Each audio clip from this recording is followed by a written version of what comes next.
نحمدہ ونصلی ونسلم علی رسولہ الکریم فاما بعد اعوذ باللہ السمیع العلیم من الشیطان الرجیم بسم اللہ الرحمن الرحیم اللہم صلی علی سیدنا مولانا محمد وعلی آلہ واصحابہ وبارک وسلم علیہ۔ السلام علیکم ورحمۃ اللہ وبرکاتہ۔ پروگرام الرحیق المختوم کی دوسری قسط کے ساتھ میں ہوں محمد عمر خان۔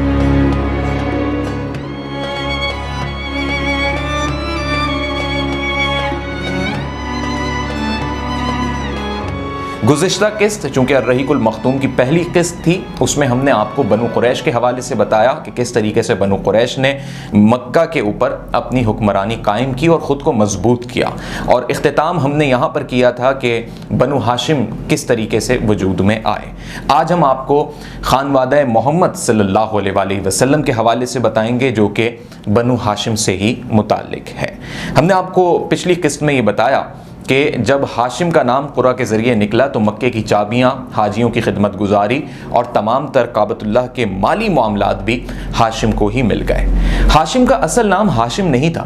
تاریخ میں ان کے ہمیں دو نام ملتے ہیں، زیادہ اتفاق اس بات پر ہے کہ ان کا اصل نام عمر تھا، اور کچھ روایات میں ان کا نام عمر ملتا ہے۔ عمر اور عمر یہ دونوں علیحدہ عرب میں نام مانے جاتے ہیں۔ ہاشم کا نام ہاشم اس لیے پڑا کہ جب کعبے کی ذمہ داریاں انہیں مل گئیں، چابیاں انہیں مل گئیں اور حاجیوں کی خدمت گزاری کا موقع انہیں مل گیا، تو جب حاجی آتے تھے تو اس وقت قحط کا سال ہوتا تھا، اور یہ ایک نہیں تواتر سے کئی سال یہ صورتحال رہی۔ حاجیوں کی خوراک کا بڑا مسئلہ ہوتا تھا، اور اس وقت کعبۃ اللہ کے اتنے زیادہ فنڈز یا اتنے زیادہ مالی کہہ لیجئے کہ حالات بہتر نہیں تھے کہ تمام تر حاجیوں کو بہت سیر ہو کے کھانا کھلایا جا سکے۔ لہٰذا ہاشم نے یہ حکمت اپنائی کہ پہلی دفعہ عرب کے اندر سالن بنا، شوربہ بنا، اور ایسے کھانے بنے جس میں پانی زیادہ تھا، اور روٹیاں اس طریقے سے تیار کی گئیں کہ ان کے ٹکڑے کر دیے گئے، چھوٹے چھوٹے ٹکڑے، یعنی ایک روٹی کے 4-5 ٹکڑے کر دیے گئے اور یہ دسترخوان پر پھیلا دیے گئے۔ اب جب حاجی یہ کھانا کھاتے تھے تو کون کتنا کھا رہا ہے نہ اس کا پتہ لگتا تھا، اور سب کے پیٹ بھر جاتے تھے، یعنی اتنی اس میں برکت ہو جایا کرتی تھی کہ سب اس کی تعریف کرنے لگے۔ تو اسے عرب زبان میں تقسیم کرنے والے کا نام دیا گیا کہ روٹیوں کو تقسیم کیا گیا، سالن اور شوربے کو تقسیم کیا گیا، اور یوں عمر کا نام ہاشم پڑ گیا۔ ہاشم کہتے ہی تقسیم کرنے والے اور بانٹنے والے کو ہیں۔ ہاشم نے ایک کام یہ بھی کیا کہ انہوں نے یہ دیکھا کہ قحط سالی، یہ مالی حالات کیسے بہتر ہوں۔ انہوں نے کہا کہ بہتر ہونے کا یہی طریقہ ہے کہ اہل قریش یعنی یہ عرب قبائل بالخصوص مکہ کے لوگ تجارت کریں، اور انہوں نے یہ طے کر لیا کہ ایک سردی کا موسم اور ایک گرمی کا موسم، اس میں قافلے جائیں، شام کی جانب جائیں، یمن کی جانب جائیں، عرب کے دوسرے علاقوں میں جائیں اور تجارت کریں۔ لہٰذا لوگوں نے اس بات کو سراہا اور کھجوروں کی تجارت ہوئی، کپڑے کی تجارت ہوئی، اس طرح مالی حالات بہتر ہونا شروع ہو گئے۔ ہاشم خود بھی تجارت کے لیے جایا کرتے تھے، اور جب ایک روز ان کا تجارت کا ارادہ ہوا اور وہ تجارت کے لیے گئے تو مدینہ سے ہوتے ہوئے گئے۔ مدینہ میں انہوں نے کچھ روز قیام کیا، اور تاریخ ہمیں بتاتی ہے کہ مدینہ کا ایک قبیلہ جس کا نام بنی نجار تھا، اس کی ایک بہت ہی برگزیدہ عبادت گزار خاتون کا انہیں علم ہوا جن کا نام سلمہ بنت عمر تھا۔ ان کی خواہش پیدا ہوئی کہ اتنی زیادہ اللہ کے قریب، اتنی زیادہ عبادت گزار خاتون، کیوں نہ میں ان سے نکاح کروں۔ انہوں نے اپنے نکاح کا پیغام بھیجا۔ سلمہ بنت عمر کے والیوں نے اس پیغام کو قبول کیا، کیونکہ ہاشم کا پیغام آنا نکاح کا کوئی معمولی بات نہیں تھی۔ یہ کعبۃ اللہ کی چابیاں سنبھالتے تھے، یہ خود بھی بڑے برگزیدہ اور بڑی نامور شخصیت تھے اہل عرب میں، تو یہ ایک بڑا ہی اسٹرانگ ریلیشن بنا اور بہت ہی خوبصورت تعلق پیدا ہوا اور ان کا نکاح ہوا۔ ہاشم کچھ روز مدینے میں ہی رکے، اور ان کا سلمہ بنت عمر کے ساتھ کچھ عرصے ان کا ساتھ رہا، اور اس کے بعد وہ تجارت کی غرض سے آگے بڑھ گئے۔ کہا جاتا ہے کہ سلمہ بنت عمر اس دوران حمل سے ہو گئی تھیں، اور جب ہاشم تجارت کے لیے آگے بڑھے تو وہ شام کی جانب چلے گئے، فلسطین کی جانب چلے گئے، اور فلسطین سے جب وہ غزہ پہنچے تو ان کی طبیعت میں بگاڑ پیدا ہوا، وہ بیمار پڑے، اور پھر اسی بیماری میں ان کا انتقال ہو گیا۔ یہاں مدینے میں سلمہ بنت عمر جو ان کی اب بیوہ بن چکی تھیں، انہوں نے ایک بیٹے کو جنم دیا، اور چونکہ جب وہ بچہ پیدا ہوا تو اس بچے کے بال سفید تھے۔ چونکہ اس کے بال سفید تھے تو اکثر عرب میں یہ ہوتا تھا کہ بچہ جس طرح دکھتا ہے اسی طریقے کے ناموں سے اسے پکارا جاتا تھا، تو اس بچے کا ابتدائی نام پڑا شیبہ۔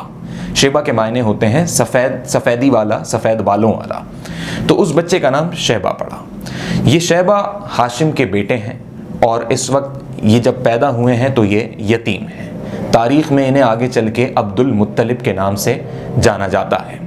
ہاشم کے اس شادی کے بارے میں اہل قریش کو اور ہاشمی خاندان کے باقی لوگوں کو معلوم نہیں تھا، نہ ان کے بھائی عبد شمس، نوفل اور مطلب کو اس بات کا علم تھا۔ البتہ جب ہاشم کے انتقال کی خبر مکے تک پہنچی تو اب یہ طے کرنا تھا کہ اب کعبے کی ذمہ داریاں کون سنبھالے گا، کیونکہ اب یہ 4 میں سے 3 بھائی رہ گئے تھے اور ان کے بڑے بھائی تھے مطلب۔ یہاں پہ 2 نام تاریخ میں ایک ساتھ ہمیں ملیں گے اور آگے بھی ذکر ہوگا۔ یہ سمجھنا لازمی ہے کہ ہاشم کے ایک بھائی کا نام مطلب تھا اور ہاشم کے بیٹے کا نام، جو کہ جن کے بال سفید تھے، ان کا نام ابتدا میں شیبہ پڑا اور آگے چل کے ان کا نام عبد المطلب پڑا۔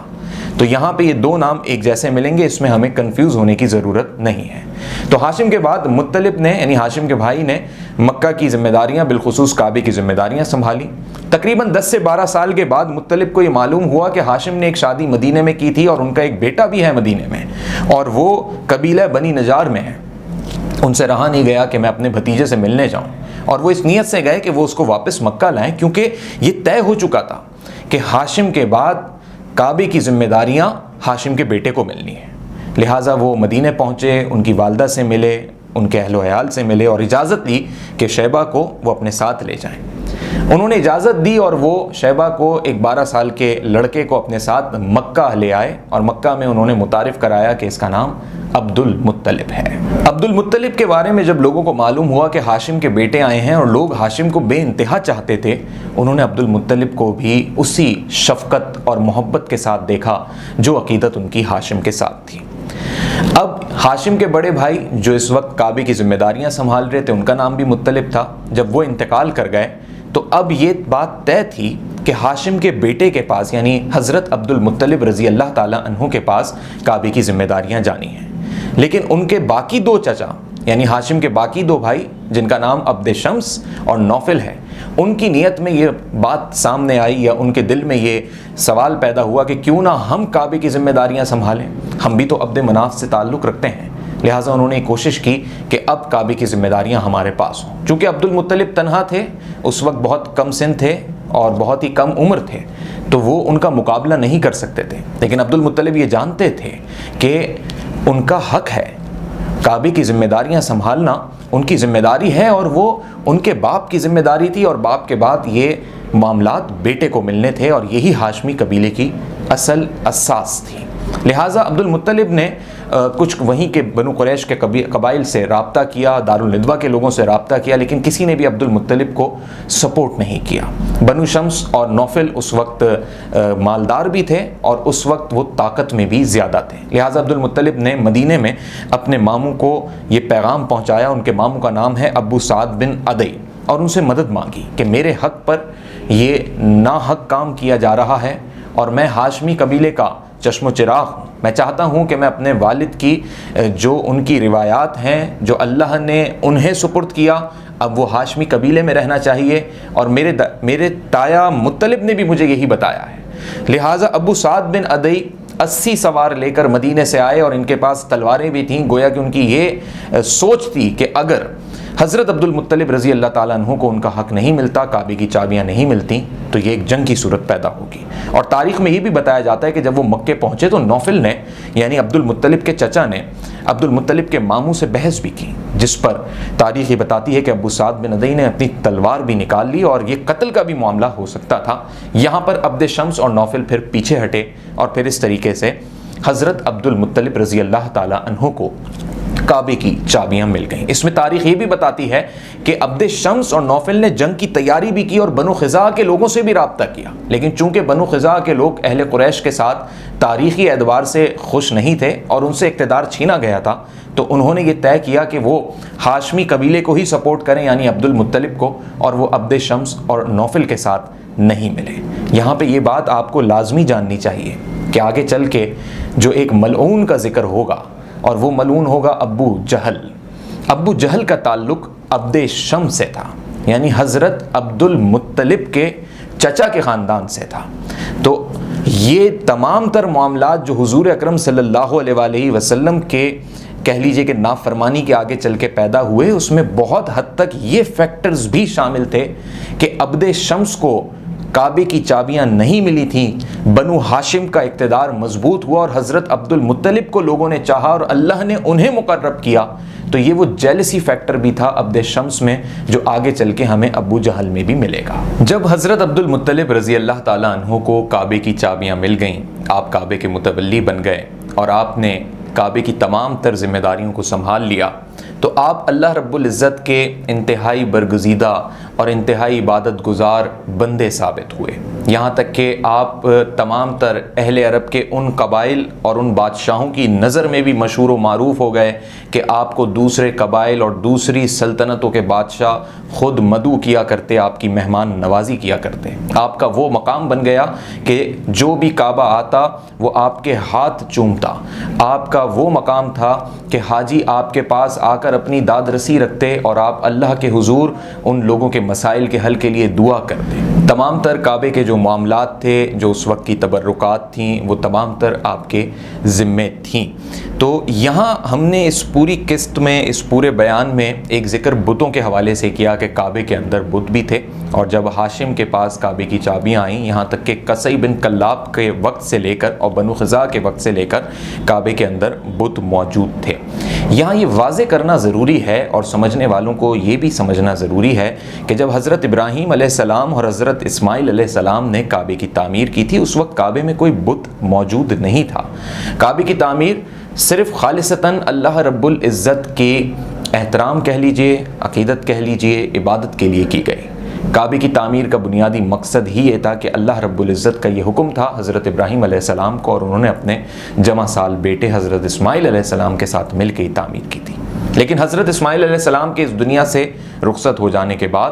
جب مختلف قبائل نے مکے پر حملے کیے اور ان قبائل میں کچھ ایسے اشخاص شامل ہو گئے جو بت پرستی میں ملوث تھے، اور اس میں کچھ ایسے بھی قبائل آئے جو دوسرے قبیلوں میں جایا کرتے تھے اور وہاں انہوں نے دیکھا کہ بت پرستی ہوتی ہے اور انہیں یہ لگا کہ یہ دین کا حصہ ہے، لہٰذا وہ اسے تبرک سمجھ کے، برکت کے کوئی عنصر سمجھ کے مکہ لے آئے، اور اس کے بعد یہ تمام تر بت مکہ میں ہی یعنی کعبے میں ہی جمع ہونا شروع ہو گئے۔ اور پھر ہر قبیلے کو جوڑنے کے لیے بھی یہ ایک حکمت تھی کہ اس قبیلے کا کوئی نہ کوئی بت وہاں سے لے کر مکہ میں لے کر آیا جاتا تھا تاکہ وہ قبیلہ مکے سے اپنی قربت جوڑ لے۔ اس طریقے سے یہ ایک حکمت بنی، لیکن یہ حکمتیں مسلمانوں کی نہیں تھیں، یہ حکمتیں اللہ کے بندوں کی نہیں تھیں، یہ حکمتیں ان قبائل کی تھیں جو بھٹکے ہوئے تھے، جو بھٹکی ہوئی راہ پہ تھے۔ چونکہ یہ سلسلہ چلتا آ رہا تھا اور کعبے میں اس وقت بت موجود تھے اور تمام تر قبائل اپنے اپنے بتوں کے لیے مکہ آتے تھے، تو یہ تمام تر معاملات اپنی جگہ پر تھے۔ لیکن حضرت عبد المطلب رضی اللہ تعالیٰ عنہ کے حوالے سے تھا کہ وہ اللہ رب العزت کی عبادت کرتے تھے، وہ بت پرستی میں نہیں تھے، وہ بتوں کی پوجا نہیں کرتے تھے، اور مختلف قبائل کی جو امانتیں یعنی جو بت کعبے کے اندر موجود بھی تھے، تو جب وہ حاجی بن کے آتے تھے تو وہ اس کے امین تھے، لیکن وہ اس کے عبادت گزار نہیں تھے۔ یہ ہے خانوادہ محمد صلی اللہ علیہ وآلہ وسلم۔ اس قسط میں الرحیق المختوم کی ہم یہاں پر اختتام کریں گے، اور اگلی قسط میں ہم آپ کو یہ بتائیں گے کہ حضرت عبد المطلب رضی اللہ تعالیٰ عنہ اللہ کے کس حد تک قریب تھے، اللہ نے انہیں کیا کیا بشارتیں بتائیں اور ان کے ذریعے اہل عرب کو کیا کیا فائدے ہوئے، کس حد تک دینی اور روحانی رشتہ ان کا اللہ سے مضبوط تھا، یہ ہم آپ کو حضرت عبد المطلب رضی اللہ تعالیٰ عنہ کے حوالے سے بتائیں گے۔ ساتھ ہی یہ بھی بتائیں گے کہ آپ صلی اللہ علیہ وآلہ وسلم کے والد محترم حضرت عبداللہ رضی اللہ تعالیٰ عنہ کے خلاف شیطان نے کیا کیا سازشیں کی، کس حد تک انہیں قتل کرنے کی منصوبہ بندی کی گئی اور اللہ نے کیسے ان کی مدد کی، یہ ہم آپ کو اگلی قسط میں بتائیں گے۔ اس بیان میں اگر مجھ سے جانے انجانے میں کوئی بھول یا کوئی لفظ ایسا نکل گیا ہو جس سے کوئی غلطی سرزد ہوئی ہو تو میں اللہ رب العزت کے حضور معافی کا طلبگار ہوں۔ السلام علیکم ورحمۃ اللہ وبرکاتہ۔